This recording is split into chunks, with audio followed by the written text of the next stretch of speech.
Hello, everyone. My name is Mary Fowler, and on behalf of Father Charles, the director of the Catholic Information Center, I welcome you here to our event tonight. Tonight's event is co-sponsored with the Napa Institute, and Charles will introduce our speaker in a brief moment. I just wanted to take a second to tell you about the CIC and our mission here of bringing Christ to everyone in downtown DC, and by extension to the whole country. And we do this in many ways. For example, we have Mass every day at noon, and we have weekly events. And so if you are not already connected via social media or email, please come and find me after, and I would love to get you connected. We really want everyone to benefit from what we have here at the Catholic Information Center. So please do not be shy in sharing with your family and friends all that we have going on here. Thank you again so much for coming. And now Charles will come and introduce Ryan. So good evening. Thank you all for joining us. So my name is Charles Bush. I'm with the Napa Institute. We also have the Napa Legal Institute, well represented here. So thank you all for coming, our sister organization. So when we were planning this talk, we were thinking, all right, what are the hot button issues to help prepare and equip American Catholics for what's coming up on the horizon? And Memento Mori has taken on a bit of a social media buzz, but we don't really always like to talk about death. We maybe are supposed to be thinking about it. And as we see in the world, right, that there's been a great win in terms of the right to life at conception, but there's still an ongoing struggle that continues at end of life. And so we invited Dr. Ryan Anderson, who is a longtime friend of Napa and headlined our summer conference in Napa this year, to speak about this. So we're really glad that you're able to join us, and we have this on live stream. So if any of your friends or family want to join as well, we'll be broadcasting this. So Dr. Ryan T. Anderson is the president of the Ethics and Public Policy Center. He is co-author of 5 books, including the just released "Tearing Us Apart: How Abortion Harms Everything and Solves Nothing." Anderson's research has been cited by 2 U.S. Supreme Court justices, Justice Samuel Alito and Justice Clarence Thomas, in 2 Supreme Court cases. He received his Bachelor of Arts degree from Princeton University, graduating Phi Beta Kappa and magna cum laude, and he received his doctoral degree in political philosophy from the University of Notre Dame. His dissertation was titled "Neither Liberal Nor Libertarian: A Natural Law Approach to Social Justice and Economic Rights." Anderson has made appearances on ABC, CNN, CNBC, MSNBC, and Fox News.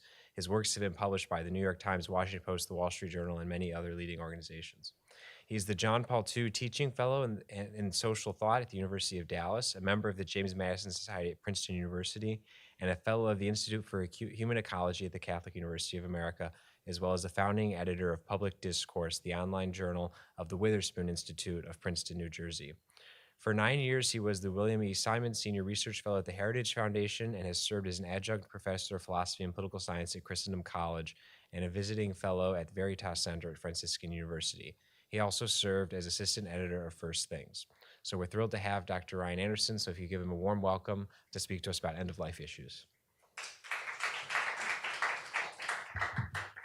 Great. Thank you. And Charles was very kind giving me the honorific of Dr. Anderson, but I should clarify, I'm not a medical doctor. So if you have physical problems, don't come to me. If you have metaphysical problems, I'm happy to chat afterwards. And as Charles said, when we were thinking about this, we were thinking through what are some of the topics that both the church and the nation are underprepared for. And it strikes me that one of those is assisted suicide. We see what's happening in some of the European countries that have experimented with this. We see what's happening in Canada right now. There's a truly horrifying story that the New Atlantis published maybe like 6 months ago, so probably 2 issues ago in their journal, that just kind of documents all of the problems with how this is actually playing out.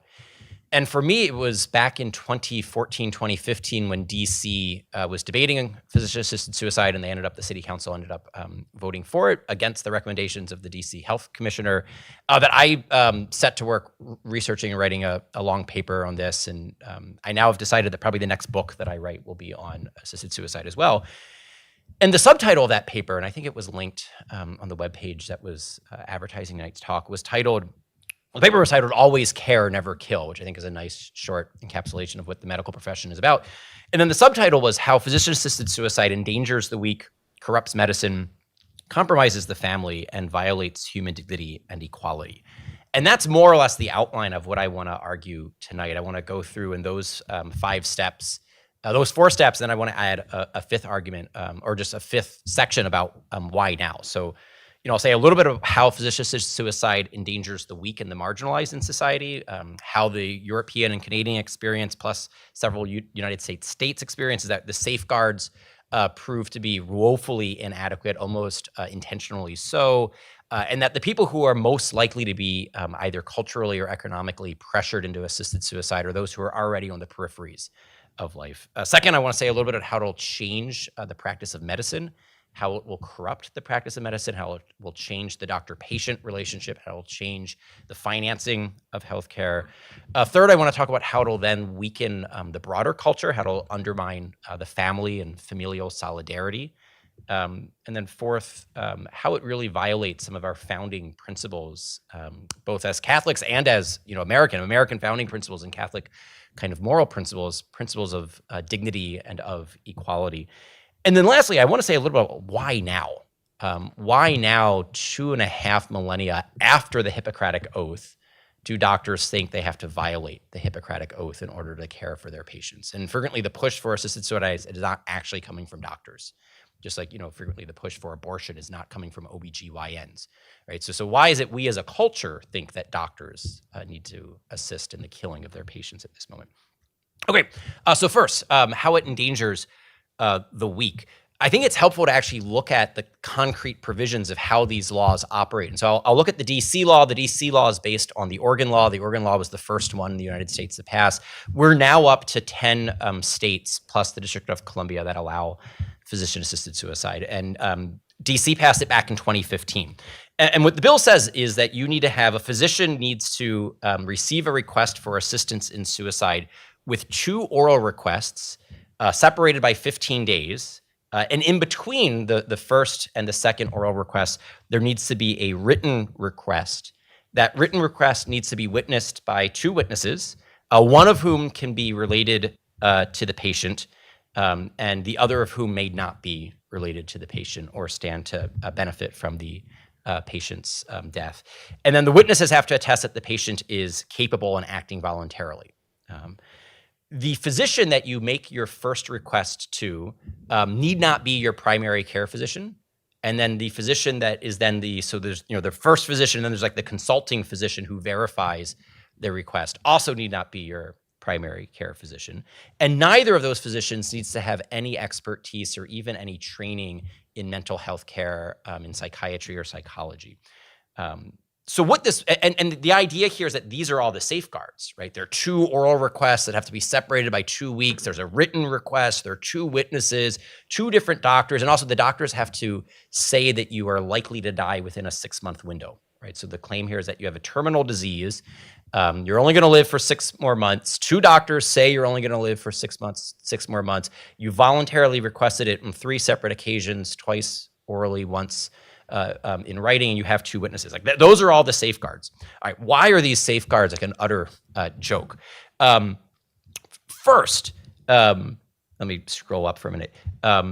The physicians in question need not be your primary care physician, so they actually have no longevity with your medical record. Many pro-assisted suicide organizations have catalogs, directories of pro-assisted suicide physicians who will more or less rubber stamp that you have a terminal illness and that you're going to die. And so they will actually help you find the physician to go to who will say that you have a terminal disease. The physicians need not have any training to detect an underlying form of depression or other mental health disease that might be sending you to want to die by death. The witnesses, one of whom could stand to benefit from your death, right? It could be next of kin who's set to inherit your possessions. It could be the person that has power of attorney. It could be an older sibling. It could be a spouse who is ready for you to move on. And then the other witness could actually be like that person's best friend, that person's roommate, that person's business partner. The law doesn't require the judgment of 6 months left to live to be with or without treatment, right? Many diseases, chronic illnesses are terminal without treatment, but many of those chronic illnesses are easily treated with very low costs and very low side effect medications, right? And that loophole is intentional, right? So that you can say various forms of spinal cord injuries are terminal if you don't have any treatments, for example. Various forms of chronic illnesses are terminal. And then lastly, at the moment of ingestion, so the way this would work is that you make your oral request, you have a second oral request, you have your written requests, 2 witnesses, the doctor then prescribes you the lethal medications. And then after that, there are no safeguards at home at all, right? So you are sent home with lethal barbiturates. And at the moment where you're supposed to self-administer the medications, right? So this is not euthanasia where the doctor is actively killing the patient. This is physician-assisted suicide where the patient is killing him or herself. There are no protections at all. And so this, back when Judge Gorsuch, so before he was a Supreme Court justice, he wrote a book for Princeton University Press on assisted suicide and euthanasia. And as he was looking through how the laws are written, he says, how does it serve the putative goal of autonomous patient decision-making to set up a regime that allows people to commit suicide without considering whether they are, in fact, acting freely, competently, and autonomously at the time of suicide? Right? So what you could literally have is someone who stands to benefit from a spouse's or a parent's death, constantly harassing them psychologically to request suicide, gets their best friend to witness them writing the suicide note, and then when they're sent home with the poisonous pills, forces them to ingest them. And none of that would actually violate the law, and there would be no safeguards to even detect this. All right, so now, if that's just kind of like the legal analysis of like how this is just ripe for abuse, think about which people are most likely to be abused like this. And it tends not to be the people in this chapel, this audit. I don't know, with the banner behind me, is it still a chapel? Is it now a lecture hall and auditorium? But this mixed-use facility, it's not people like you that are most likely to be pressured for assisted suicide. So Chris Cuomo's, you think about his fall from grace in the media, but Mario Cuomo, former governor of New York, back when New York State was debating whether or not to legalize assisted suicide, he set up a task force. So it's the New York Task Force on Life and the Law, set up by Governor Mario Cuomo, and they did a report on this. And this is what they concluded. This task force members unanimously conclude that legalizing assisted suicide and euthanasia will pose profound risks to many patients. The practices will pose the greatest risks to those who are poor, elderly, members of a minority group, or without access to good medical care. The clinical safeguards that have been proposed to prevent abuse and errors would not be realized in many cases. Right? And part of that is like what more or less every study that has ever studied suicide has found that there's a direct correlation between depression and other forms of poor mental health and suicide. Every study, like literally every study that has done this has found that connection. 90% of people who survive a suicide attempt do not end up dying of suicide, right? So frequently a suicide attempt would be like almost like a cry for help. They get the care that they need and they don't attempt a second time, they don't die by it. Herbert Hendine, he's a professor of psychiatry and behavioral science at New York Medical College. He was the CEO of the Suicide Prevention Initiatives. This is what he wrote when he was studying the issue. He says, mental illnesses raises the risk of suicide even more than physical illness. Nearly 95% of those who kill themselves have shown to have a diagnosable psychiatric illness in the months preceding suicide. The majority suffer from depression that can be treated. This is particularly true of those over 50 who are more prone than younger victims to take their lives during the type of acute depressive episodes that responds most effectively to treatment, right? So this is why right now there's a lawsuit going on in the state of California surrounding their so-called Death with Dignity Act. This was the Brittany Maynard law that passed California back in 2015, 2016, arguing that it violates the Americans with Disabilities Act and it violates the 14th Amendment, both the Equal Protection Clause and the Due Process Clause, because it discriminates for the ADA purposes on the basis of disability status. If any one of us, just judging from how you're physically presenting yourselves, were to go to a physician saying, I want to kill ourselves, we would almost uniformly be met with suicide prevention. Because they would say, you're able-bodied, you're well-to-do, you're wearing a suit and a tie, blah, blah, blah. Your life is worth living. Let me give you care and assistance to see that your life is living. By contrast, if we were in a wheelchair, if we had depression, if we had various forms of terminal illness, and we were in California and we went to a doctor saying we want to die, they would say, all right, let me get the written document, let me get your 2 witnesses, and let's come back in 2 weeks and ask me again. And so they say this violates the ADA because it discriminates on the basis of the disability status of the individual requesting suicide. Those who have a 6-month terminal diagnosis get suicide assistance. Those who don't have a 6-month terminal diagnosis get suicide prevention care. Then there they also say that the way that the law, so that's the ADA claim, they also then claim that it violates both equal protection and due process because our homicide laws would apply to everyone who doesn't have a terminal illness, but not to the people who are profoundly disabled. So they're not getting equal protection under the law. And then given all of the legal and procedural problems I pointed out with how someone would die, they're being deprived of life without due process of law because these legal procedures are more or less a ruse. We'll see how it goes. It was only, I believe it was just filed 2 or 3 months ago. One of the groups that had brought lawsuits like this in the past is called Not Dead Yet, which I think is a wonderful name for a patients' rights activist group that advocates against physician suicide. Because what they point out is that many doctors, many just people in general, devalue the lives of people with disabilities. Right? It's an ableist culture that wants to say that people who are fully able-bodied somehow have more dignity than those who are disabled. This also, what the research shows is if people who suffer a profound disability, they have a major accident, they go into like a depression for about the first 6 to 12 months. Their quality, their self-perceived quality of life drops. But then if they get the proper care and assistance that they need, about a year later, their self-assessed happiness and satisfaction with life is right where it used to be. And a lot of people don't realize that, right? And so while they're in that initial kind of depressive moment after the severe disability, the severe event, that's when they're most suicidal. And this could very well lead to more people taking their own lives.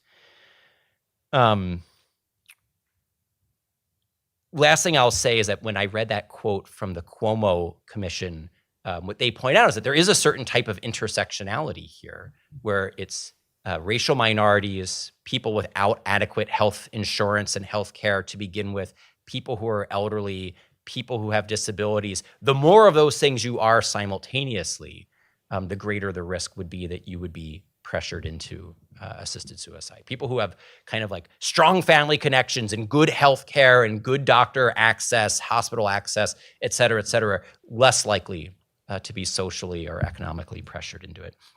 And then the last thing to say here is that the logic of assisted suicide quickly turns into the logic of euthanasia, including involuntary euthanasia. Because what this is that it's ultimately judged on a quality of which lives are lives worthy of life, right? Who has a life worth continuing to live? And if death can be a benefit to a disabled patient who requests it, well, what about the patients who are so disabled they're unable to request it? Right? Isn't the merciful thing to do is to put them out of their misery, right? And that's where you see mercy killings. It's where you've seen, shocking cases out of the European nations of profoundly disabled newborns being euthanized. It's where you've seen, unfortunately, some of my other work, people who have had botched sex reassignments have been euthanized. This is Dr. Ezekiel Emanuel, so Rahm Emanuel's brother, probably a decade ago, writing in the Atlantic Monthly.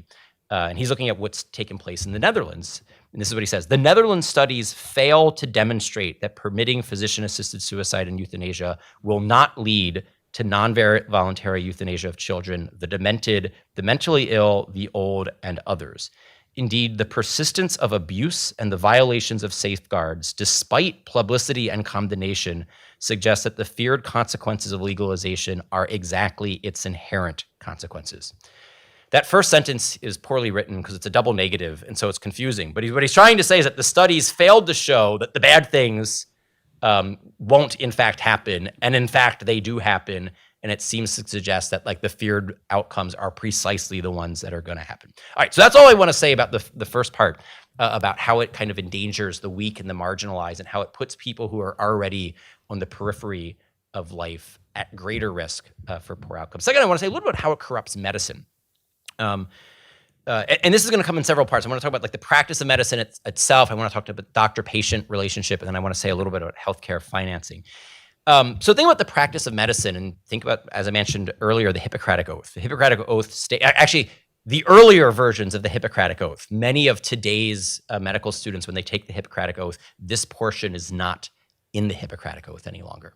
But the original, earlier version said, "I will keep the sick from harm and injustice. I will neither give a deadly drug to anyone who asks for it, nor will I make a suggestion to this effect." And part of this was a recognition that the medical profession is exactly that. It's a profession. It's not like a morally neutral act of technical skill where you can just, kind of deploy the techniques of medicine in a value neutral direction.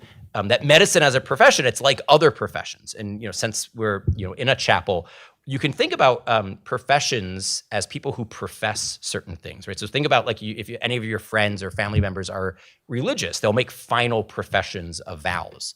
Well, and there was a parallel. You could think of like priests, lawyers, doctors, professors. These were some of the kind of like historic professions as opposed to like the trades or something like this. And you can think lawyers profess a commitment to like justice, and then you have a code of legal ethics. Professors profess a devotion to truth, and you have academic ethics, academic freedom, honor codes.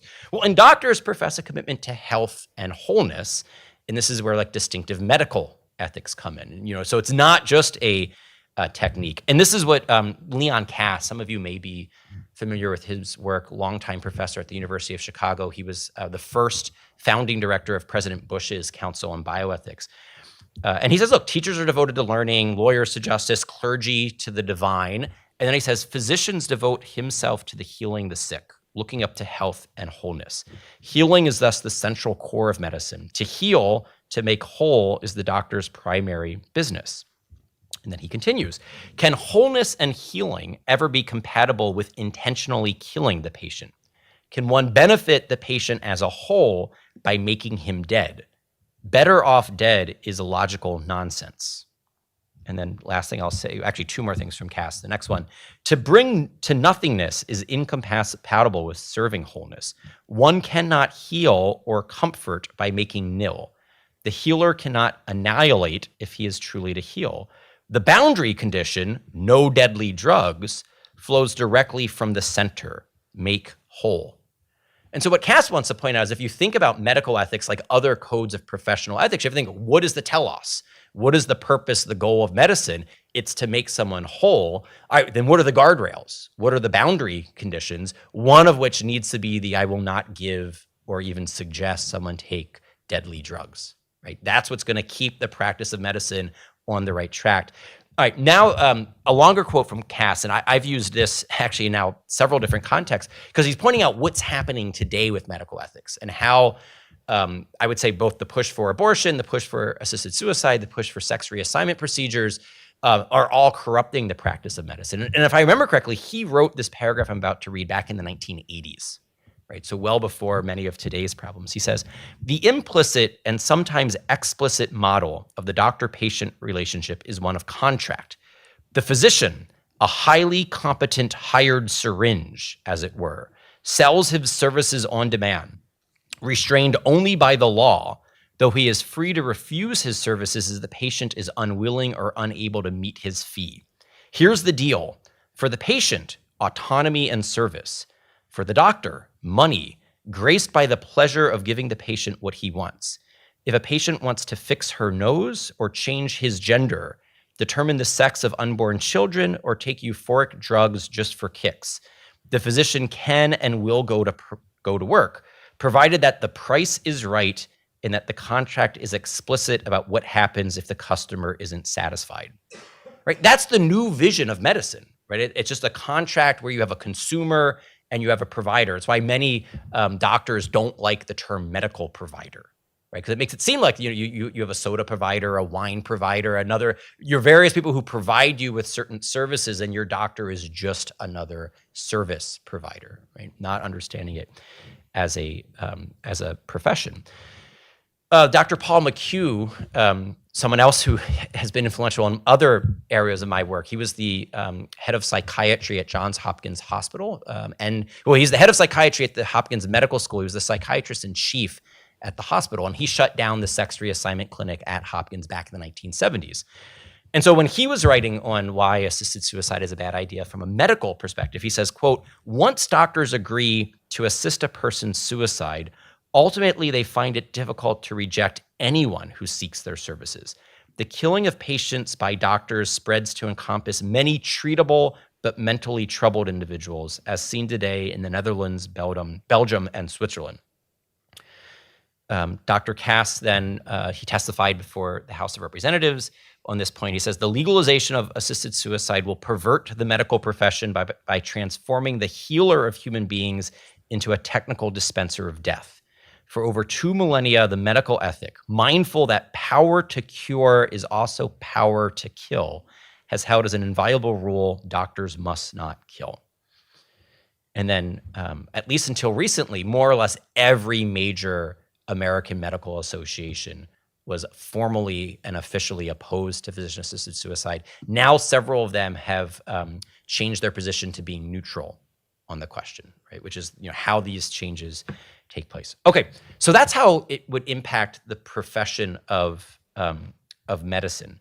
Let me say a little bit. I want to make sure I didn't skip this. Yeah. All right. Let me say a little bit about how it would impact the doctor-patient relationship, and I want to pick up where I was about how there are ethics in general, and then there are professional codes of ethics. Because you can think about ethics in general. It's wrong for any of us to kill. It's wrong for any of us to lie. It's wrong for any of us to touch someone sexually inappropriately. It's particularly wrong for doctors to do any of those things, right? If your doctor touches you sexually inappropriately, if your doctor lies to you, or for that matter, withholds information from you, like keeps secrets from you, or if a doctor kills you, right? It's wrong for anyone to do those things, particularly wrong if a doctor. Why? Well, because there's an asymmetrical relationship between a doctor and a patient. Right? When you go to the doctor, you tell the doctor about all of your problems. Ordinarily, the doctor doesn't start confiding in you about all of his or her problems, right? When you go to the doctor, you unrobe. Ordinarily, the doctor doesn't unrobe. And if he or she does, it might be time to find a new doctor, right? And so you can see there's an asymmetrical, asymmetry there. When you go to a doctor, unless you yourself happen to be a doctor, which the vast majority of us are, I'm a useless doctor, right? I'm the PhD, not the MD. The doctor has all the knowledge, and you have to trust that the doctor's telling you the truth about your diagnosis, about your prognosis, about your test results. Like, you go in there and you're like, something doesn't feel right, and you have to rely that the doctor is going to tell you the truth. You have to trust that when the doctor is poking and prodding, she's not touching you inappropriately.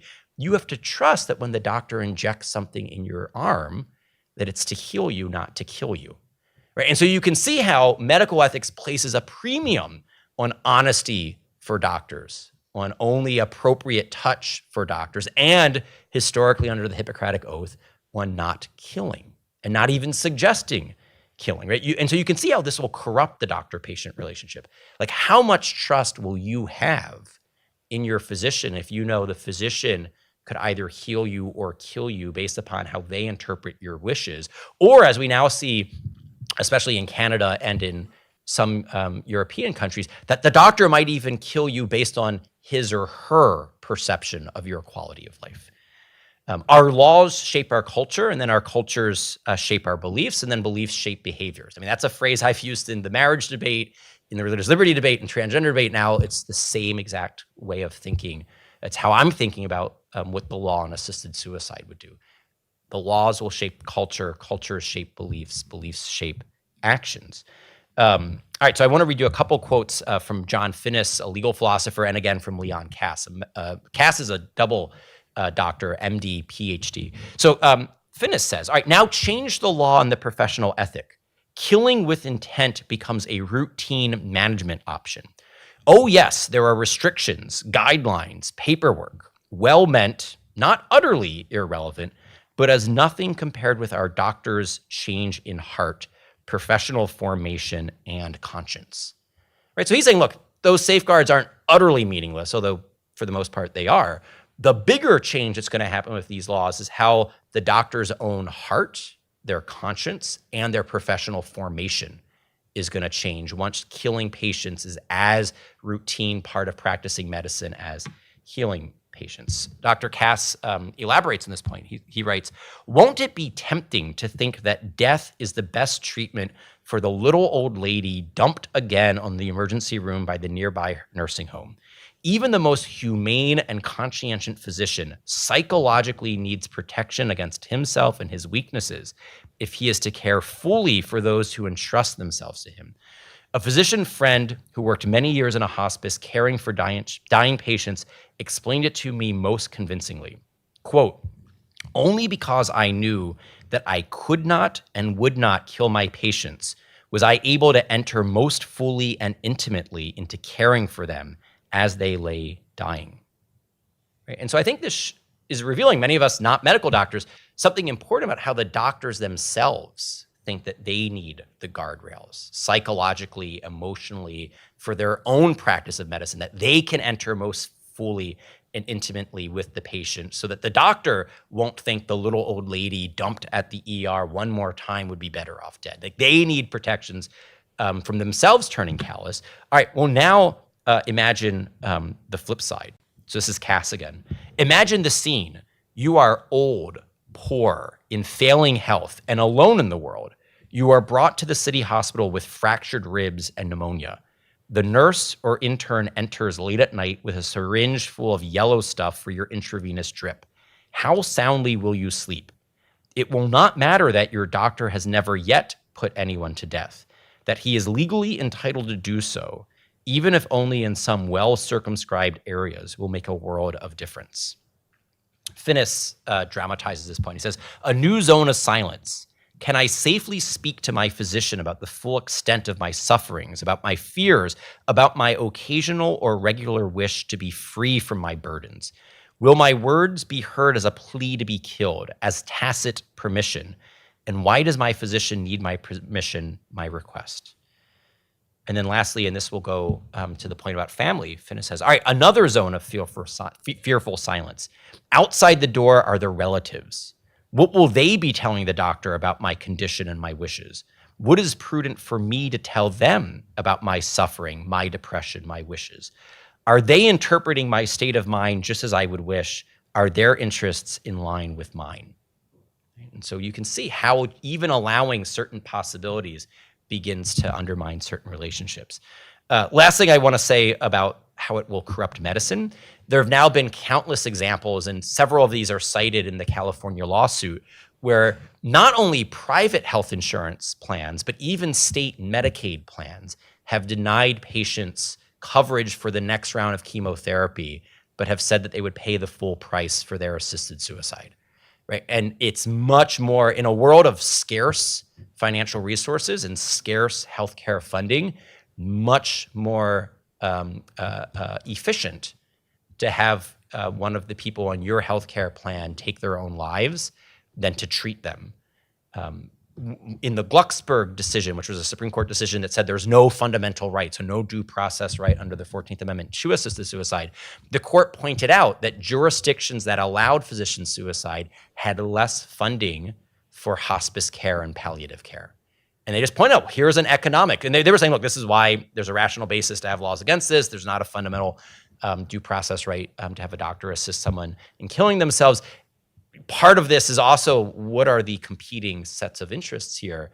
When jurisdictions, including private healthcare plans, choose to prioritize assisting in suicide, they deprioritize funding the alternatives to assisted suicide.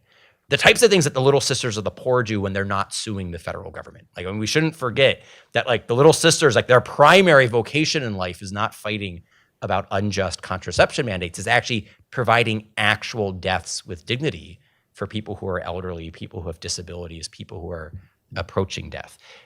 And the funding mechanism here would be to give fewer resources to, whether secular or religious groups that do what the Little Sisters do, and provide financial incentives for people to take their own lives. Baroness Mary Warnock, some of you might know her from some of her bioethical writings on abortion, big supporter of abortion.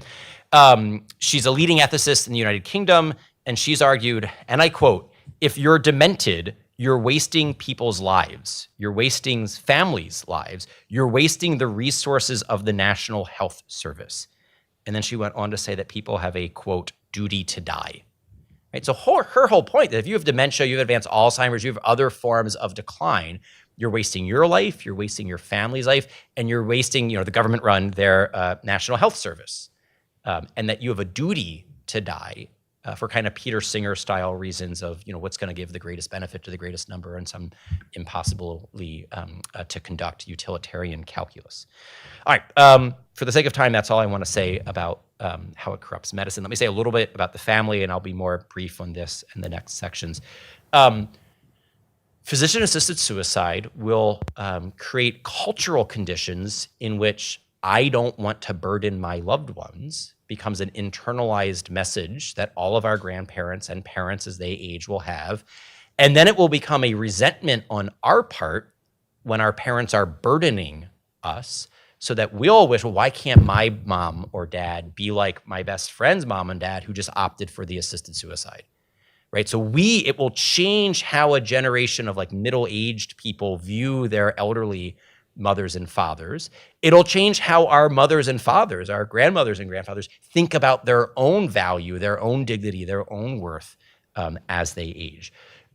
Part of a sound anthropology, a sound kind of understanding of human nature is that, human nature generally has an arc, although it has bumps along the way, where all of us enter life entirely dependent on others. And most of us will exit life virtually entirely dependent on others. And most of us, all the way in between, have various forms of dependencies, right? I think sometimes, we have a Declaration of Independence, which was a political document, and frequently some of the political doctrines get internalized as kind of social and personal doctrines, where independence and autonomy can be viewed as like the highest value that there is. And that we actually downplay the reality. Alistair McIntyre wrote a great book probably 25, 30 years ago now. It was about dolphins, but it then had applications to humans, and it was titled Dependent Rational Animals. And he was pointing out there's a form of dolphin rationality, and then make a point about human rationality. And a sound anthropology looks at all three of those words. I'll start at the end. We're animals, like we're bodily creatures, right? This has implications for marriage, for gender, for beginning of life, end of life. We're rational, right? We don't just follow our brute instincts. We can think about the good. We can order our desires towards the good. And then we're dependent, right? None of us is sufficient. No man is an island, right? We're always in forms of dependencies. And historically, the family was the primary cell of society where you shouldered one another's burdens. Right? Mom and dad shoulder the burdens of changing diapers and doing midnight feedings for newborns. And then those newborns, when they're now in their 40s and 50s, they care for mom and dad as mom and dad start to decline, right? This was, when you think about the commandment of honoring thy mother and father, it's not just like behave when you're a kid. It's also treating them with dignity and with respect and with value and worth as they age. Normalizing physician-assisted suicide will be a direct challenge to that. And you're now seeing, really outrageous numbers of the percent of people in Canada and in certain European countries that are now just dying routinely by assisted suicide, right? It's no longer just like people with a very, aggressive form of brain cancer like Brittany Maynard had who want to go on their own terms. It's now becoming much more, this is the routine way that when people reach a certain age, a certain state of decline, this is how they die. There's a wonderful essay, I quote it in my article. It was published in First Things in the 1990s by Gilbert Meilander, a really top-notch Lutheran ethicist. And the title is, "I Want to Burden My Loved Ones." And the title's tongue-in-cheek, but what he points out is he's like, look, so much about life and the deep fulfillments of life are precisely about when other people burden you and then you rise to the occasion. Right? It was burdensome going to all those soccer games, or my kids didn't even know which direction to kick the ball. It was burdensome changing the diapers. And that's precisely what helped me grow in love as a father. And he's like, at the end of life, he's like, I want to burden my loved ones. And one paragraph I want to read, he goes, Is this not in large measure what it means to belong to a family, to burden each other, and to find, almost miraculously, that others are willing, even happy, to carry such burdens? Families would not have the significance they do for us if they did not, in fact, give us a claim upon each other. At least in this sphere of life, we do not come together as autonomous individuals, freely contracting with each other. We simply find ourselves thrown together and asked to share the burdens of life while learning to care for each other, right? That'll be directly undermined. And then all of the research we have about the social contagion aspect of suicide is that suicides frequently happen in clusters. Right. There's also a social contagion aspect to kind of the high school and college age gender dysphoria and transgender identification. Like many of these phenomenons have a social contagion aspect. And as more and more people in the nursing home or in the retirement community start viewing themselves as burdens and then start relieving their family of the burden of their lives, you'll see this play out. You'll see more people have that social contagion. One example that's negative and one positive to share. This is Dr. Hedin again, who I quoted earlier. He gives like a well-documented story. He says, a wife who no longer wished to care for her sick, elderly husband gave him a choice between euthanasia and admission to a home for the chronically ill. The man, afraid of being left to the mercy of strangers in an unfamiliar place, chose to have his life ended. The doctor, although aware of the conversion, ended the man's life. And so the question for the law is going to be, what type of culture is the law setting up? One in which that wife is given the assistance she needs to care for her husband, or one in which the wife is more or less implicitly given the permission to place an ultimatum to her husband about death or the home. Right?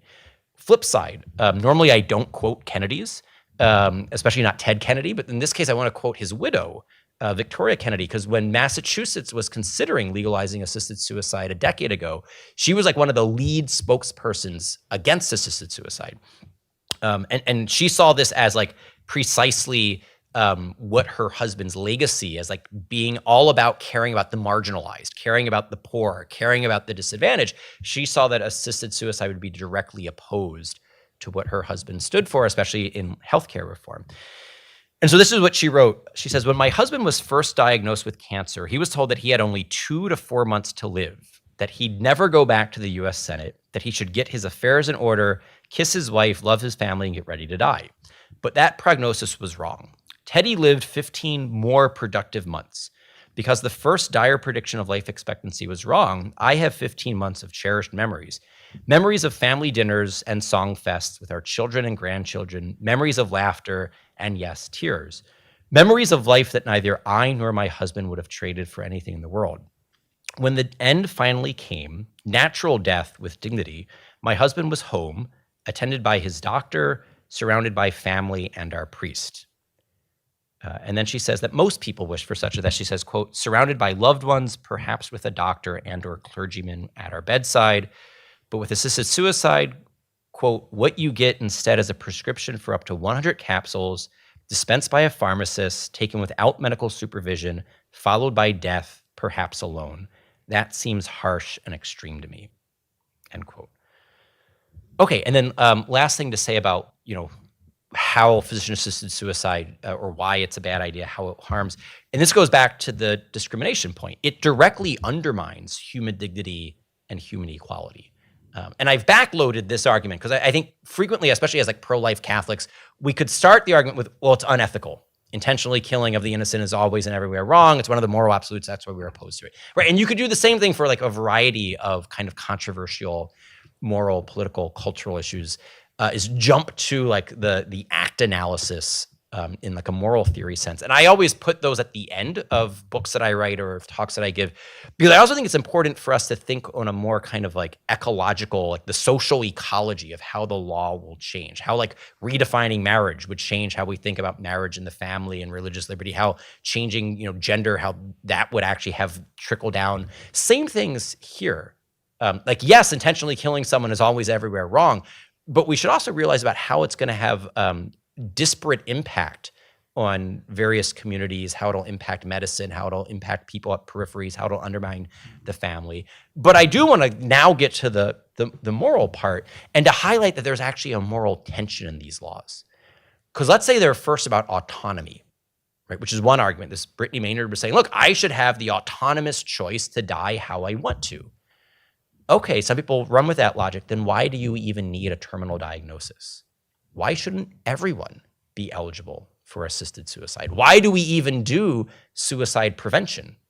If people say they want to die, why do we have laws that enable people to try to intervene, try to prevent people from jumping off buildings and bridges, et cetera, right? If it's all about autonomy, why even have any of this medical rigmarole where you need a 6-month lethal diagnosis?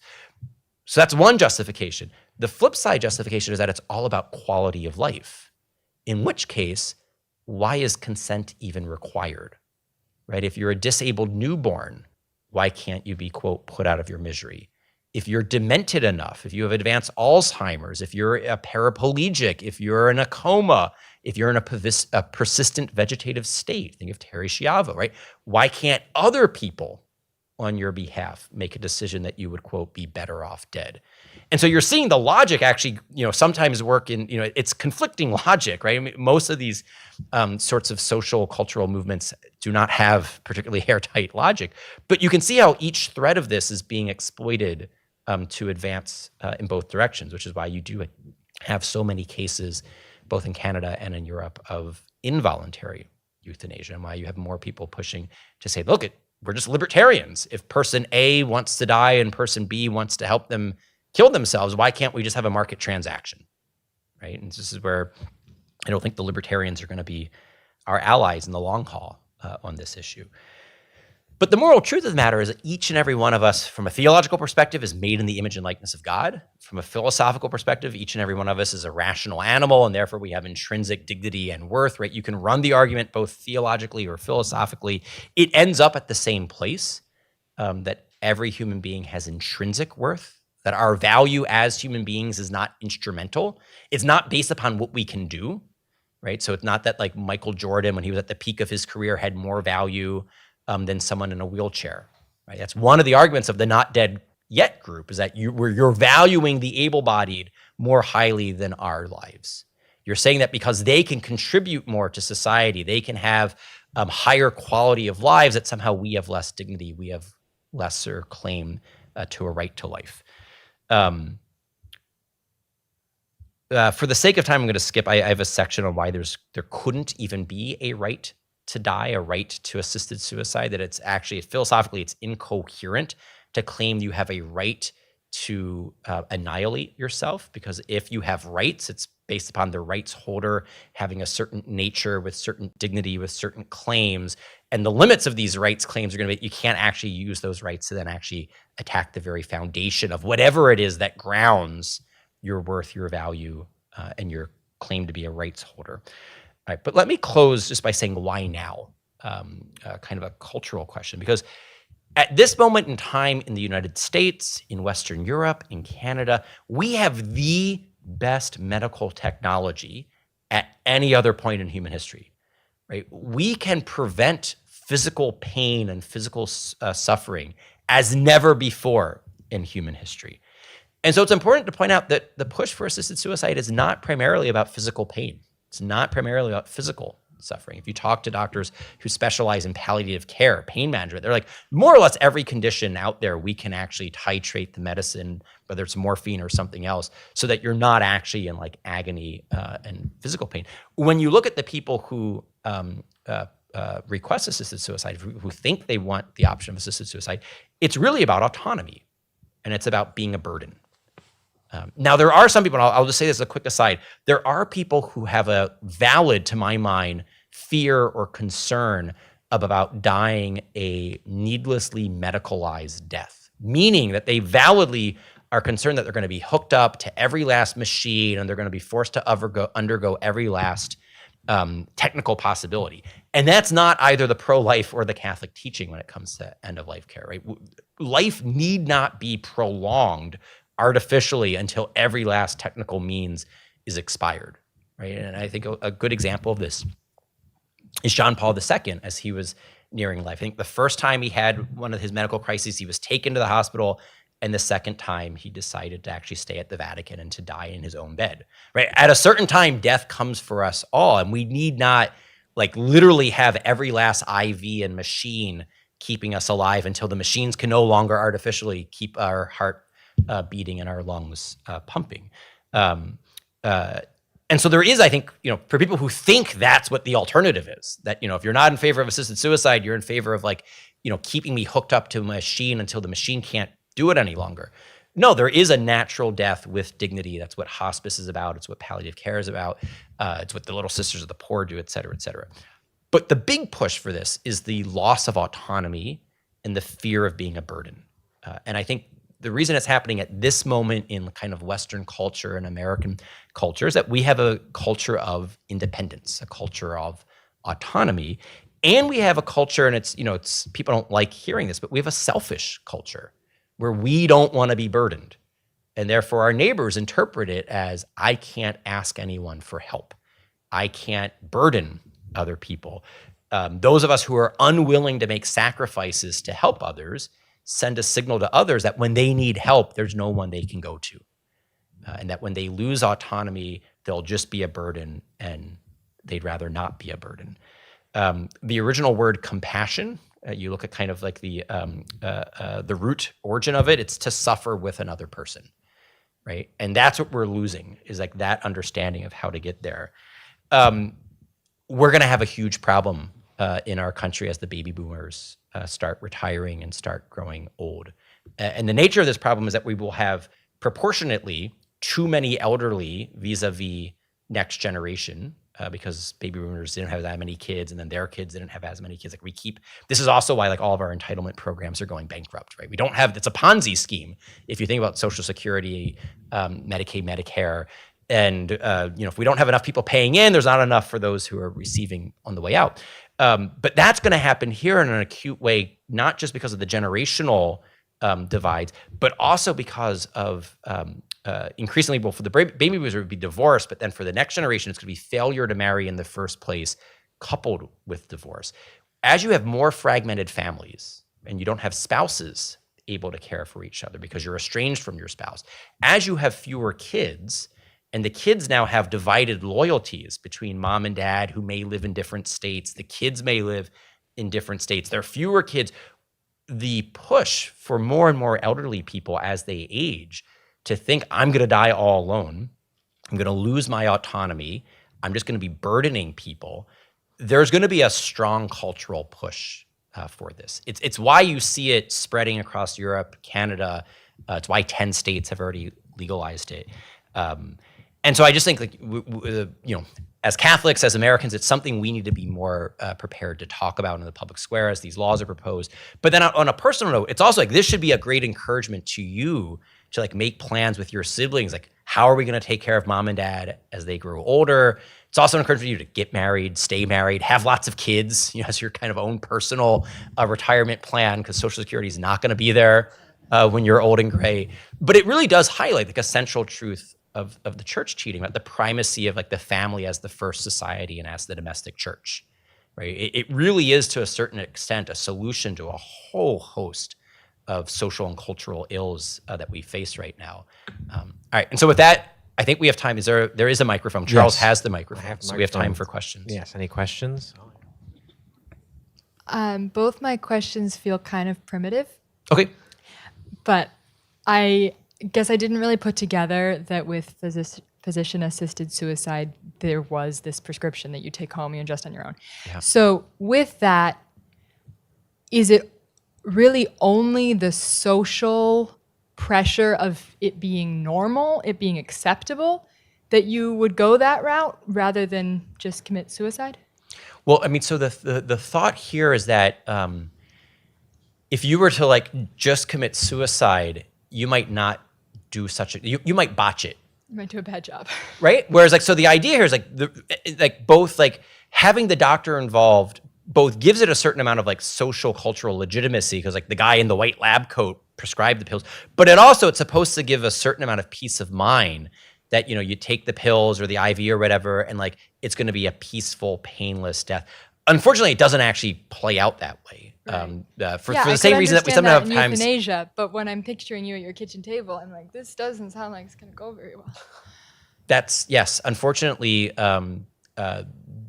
especially as some of the same drugs that are used for assisted suicide and euthanasia are also used for executions. And as some of the more kind of like progressive pharmaceutical companies don't want to manufacture those drugs to be used for executions, there's actually more of like a limited supply. So they're using other types of drugs for assisted suicide that aren't as reliable. And so there are also the reports of people who, it's supposed to be a relatively like you fall asleep, you painlessly, just never wake up. Doesn't always go that way. And well-documented cases of this, and some of those cases are being cited in some of these lawsuits that are being used. And then my second question is, again, so figuring that there's something in it for somebody somewhere, I guessing the physician, to do it this way rather than to have say, I wash my hands of this. Right. If you want to end your life, that's on you. So I imagine there's something in it. But if you're ending your life, you're not paying the bill. So does the bill get paid beforehand, or? I mean, so frequently it's the insurance company who will. But so what's interesting here is like I actually for depending on, I mean, because this is a question that I frequently get asked in the transgender context, but like why are some doctors do these things for the money, but I would say by and large, these are true believers, right? The doctors who are prescribing puberty blocking drugs that, set up the founding doctor of the child gender clinic at the elite university hospital, they're doing it to be a trailblazer, pathbreaker who is a true believer. And I think something like Jack Kevorkian was not doing this to get rich. Right, there are others, plastic surgery. Right, there are other specialties that you could do if you just are trying to make money. People like it's a misguided understanding of compassion. They think they actually are benefiting their patients. Right, and again, this is why the majority of physicians won't do this. Right, they actually know it fundamentally conflicts with their professional ethics, with the Hippocratic Oath. Those who do it, I don't think are primarily doing it for financial reasons. They're doing it because they believe that this is what's in the best interest. That certain lives are unworthy of life, better off dead. And then I think the insurance companies do see that there's a huge bottom line difference, right? If I'm declining and it's going to be like another year in a nursing home or in a hospice, lots of, let's say I'm living at home, there's a palliative care nurse coming that's a heck of a lot more expensive than just giving me a bunch of pills to take, right? And so I think there is unfortunately a bad economic dimension there, but I think that's on insurance companies more so than physicians.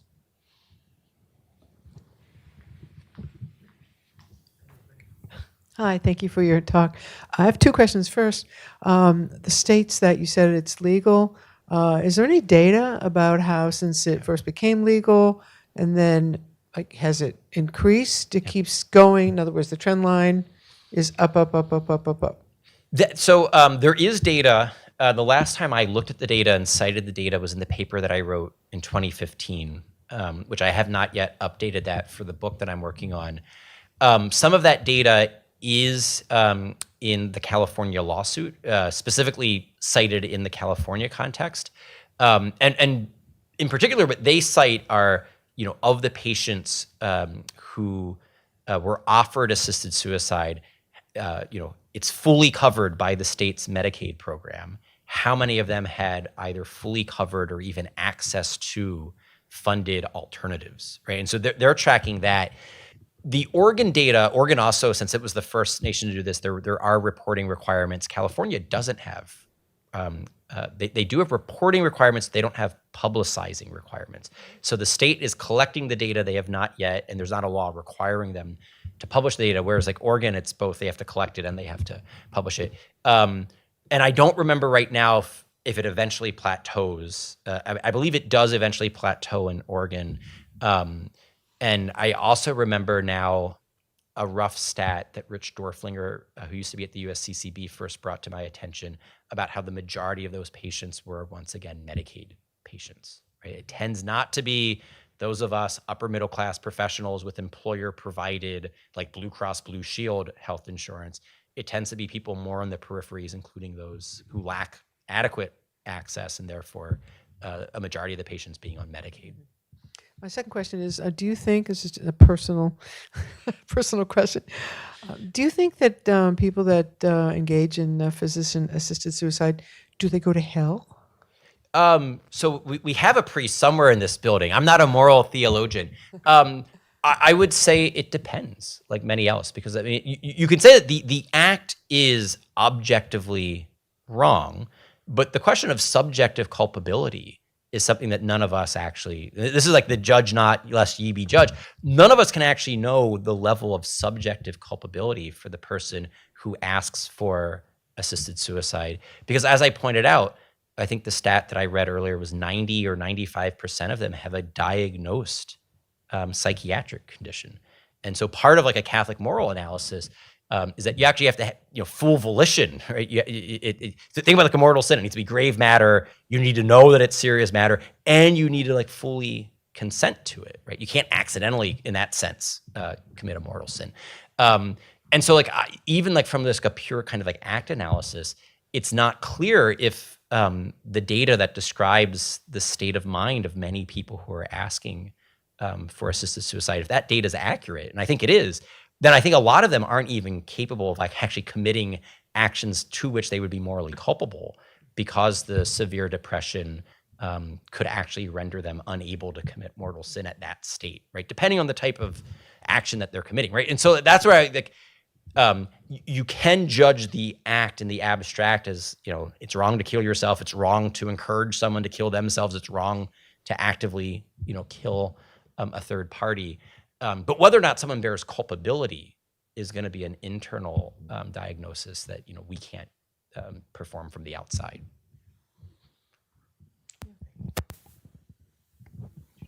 I am I'm not sure how to articulate my point, but I am very moved by the morality component. Yep. I saw in social media, I don't have TikTok, I don't believe in that, but I saw in some clip grandma documenting with her granddaughter the assisted suicide. So she looked really good, and she was very, as you say, able-bodied and lucid, and they were documenting her assisted suicide process. I don't know if the granddaughter was going to be a beneficiary and she was helping and encouraging. That shocked me a lot. And my other point is related to this lady's question, and it is, are we trying to play God by, like, what is my place if I was a physician? Even if the person is demented, sick, and has psychological problems, why should I even attempt to propose this idea? Yeah.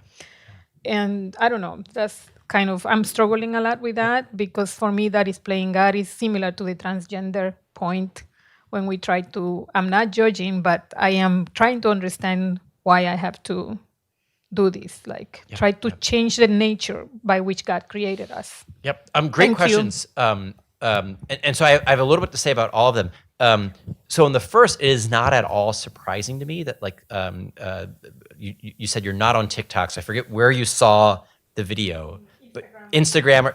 Not at all surprising that it was like a well-to-do, able-bodied grandmother who was asking for this, just as when California was debating it, Brittany Maynard was like the face of the push for, because she had to leave the state of California. I think she went to Oregon or Washington State to commit assisted suicide when as her brain cancer was progressing. Because from a kind of PR perspective, they want to make it seem like, look, these are just well-to-do, well-functioning mentally people who just want to go on their own terms. And who are you to tell them that they have to live according to your values, right? So it's very much like a liberal libertarian worldview in which, look, consent is all that matters, and harm. And we're not causing you any harm. I'm consenting to this. And so butt out of the way, right? And so like, that's the image. What they want to hide from you in those sort of like portrayals are all of the, if you're an economist, you would call these the externalities, right? So it's a spot market. Person A wants to die. Person B wants the contract to kill them. Why can't we look at all of the other downstream externalities of who's going to be culturally and socially and economically pressured into assisted suicide. How's it going to change medical profession? How's it going to impact family? They don't want to focus on any of those things.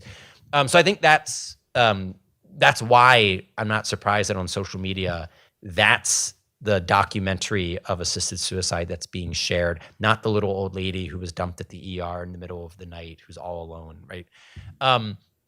Second thing to say is that yes, another kind of like why now point that I could have added is secularization, right? As we lose a sense of the sacredness of life and lose a sense that we are creatures and there is a creator, and that, you know, we are created with a certain nature, and therefore there's a natural law and there's a natural lawgiver, right? As all of those parts, this is what Charles Taylor would call like the social imaginary, right? We have a certain framework for how we think about society, values, social life.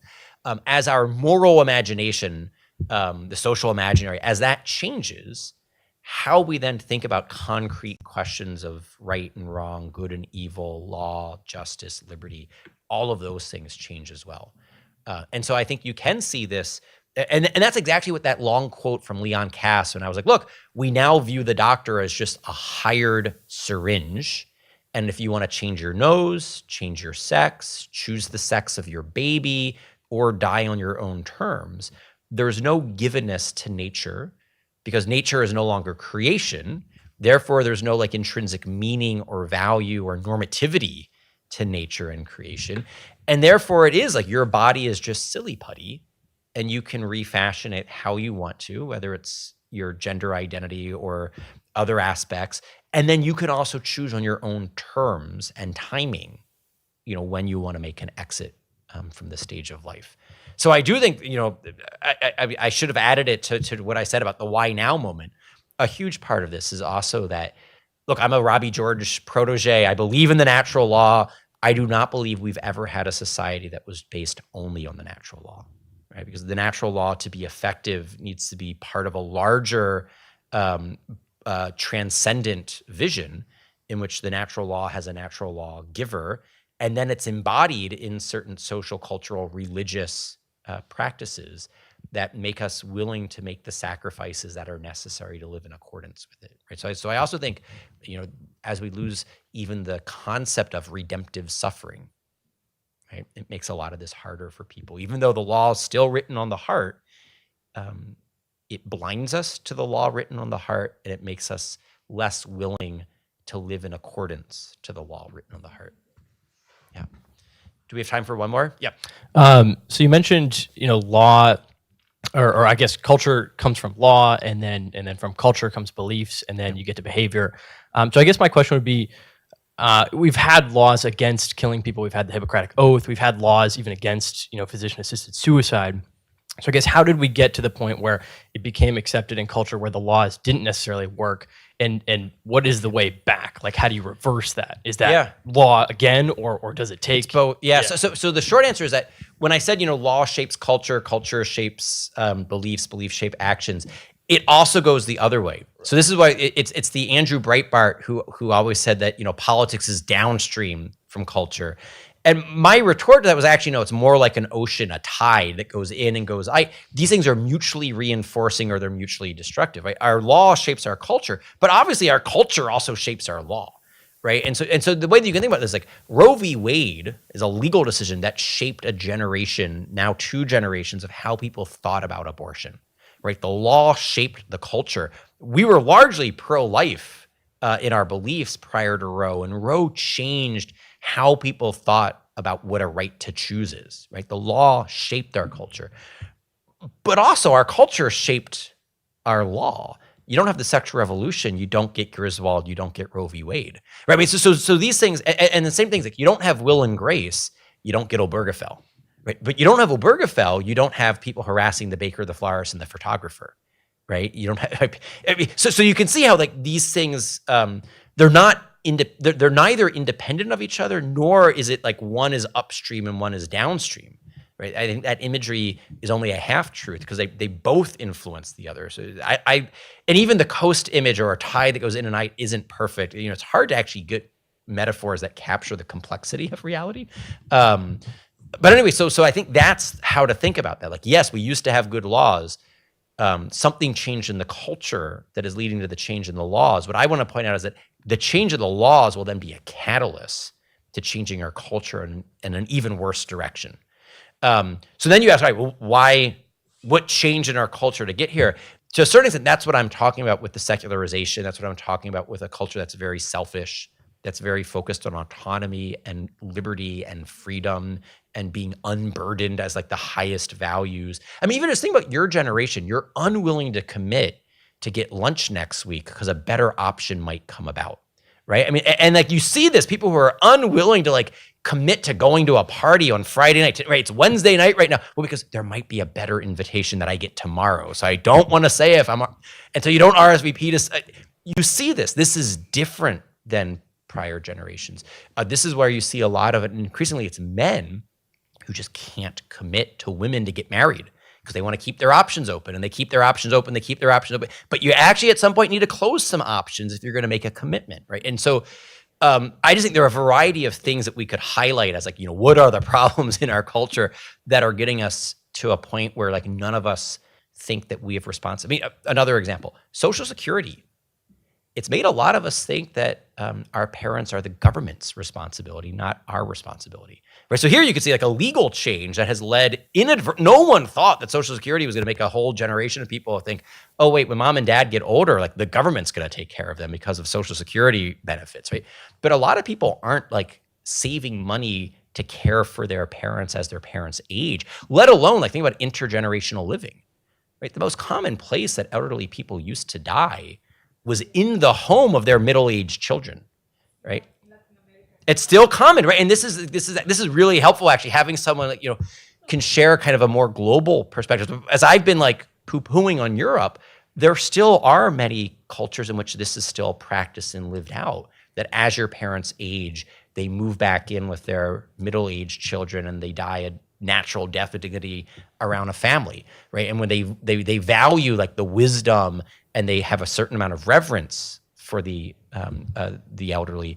Whereas you think about like how what was Grandpa Simpson? Think about how he's portrayed in The Simpsons, right? Think about how Homer's portrayed. Like we have a culture that has changed how we think about many of these more traditional familial relationships. So all of that's part of it. You ask how to like combat it. That was the last. You asked like a multi-pronged question. How to combat it? I mean, I think to a certain extent, like that closing advice I get. I actually like. I think on the abortion question, on some of the transgender, gay marriage, assisted suicide, like so much of it really just focuses on marriage and family. In the last book I did, which was on abortion, I point out, just look at the statistics of like your odds of dying by abortion based upon whether you're conceived in marriage or conceived outside of marriage. And I think that you have a 4% chance of dying by abortion if you're conceived inside of marriage and a 40% chance of dying by abortion if you're conceived outside of marriage, right? Marriage is the great protector of unborn babies because marriage connects a man to a woman, and then the two of them now connected to each other are connected to you. Right? And so marriage helps protect women, which in turn helps protect children.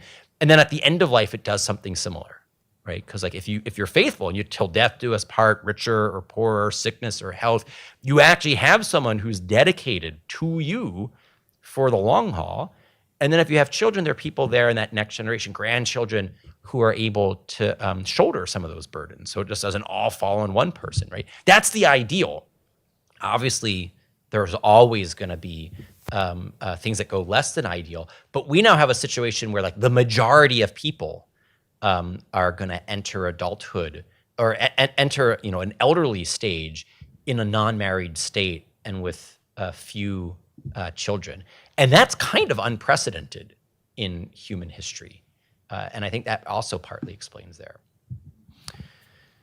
I think we'll call it there. Just want to thank Dr. Anderson again, not medical Dr. Anderson, metaphysical Dr. Anderson.